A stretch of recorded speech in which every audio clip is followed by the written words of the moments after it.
The landing at Arawe, which took place on December 15, 1943, was a key engagement in the New Britain campaign of World War II.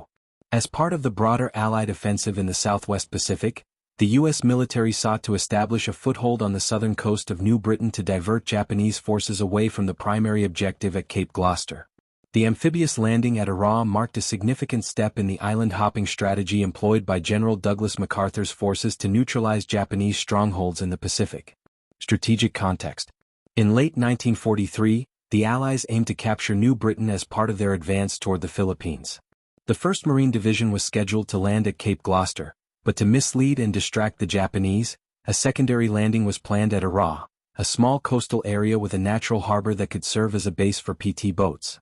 The operation was conducted by the U.S. Army's 112th Cavalry Regiment, supported by naval bombardments and aerial strikes. Intelligence indicated that Japanese defenses were relatively light, but the terrain, consisting of dense jungle and coral reefs, posed significant challenges to an amphibious assault. The battle unfolds. The initial landing. At dawn on December 15, 1943, American forces launched their amphibious assault on Arawe. The landing was met with minimal resistance initially, as Japanese troops were positioned further inland. However, as U.S. troops moved to secure the beachhead, they encountered sniper fire and defensive bunkers, forcing them into close-quarters combat. Despite logistical difficulties and strong Japanese resistance near key defensive positions, the 112th Cavalry Regiment successfully established a perimeter. Artillery support from offshore destroyers and PT boats helped suppress enemy positions, allowing American engineers to begin fortifying the beachhead. Japanese counterattacks. In the days following the landing, the Japanese launched several counterattacks, attempting to dislodge the American foothold.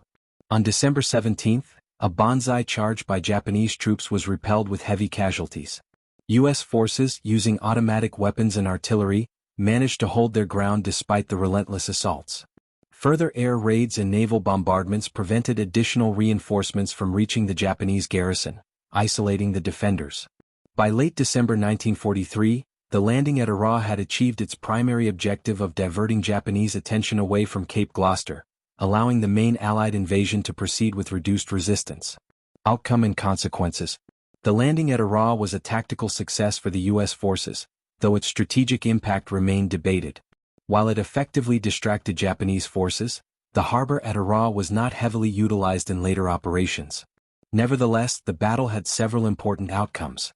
Successful diversion. The landing helped draw Japanese forces away from the primary invasion at Cape Gloucester, reducing enemy strength in the main battle. Control of a strategic foothold. U.S. forces maintained control of the area, preventing the Japanese from using it as a supply base. Experience in amphibious warfare.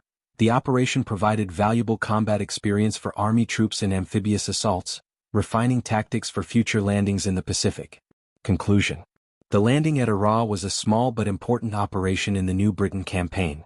Although not as well known as the battles at Cape Gloucester or Bougainville, it played a role in the broader strategy of isolating and neutralizing Japanese forces in the Southwest Pacific. The success of the operation showcased the effectiveness of coordinated amphibious assaults and marked another step in the Allied advance toward ultimate victory in the Pacific War.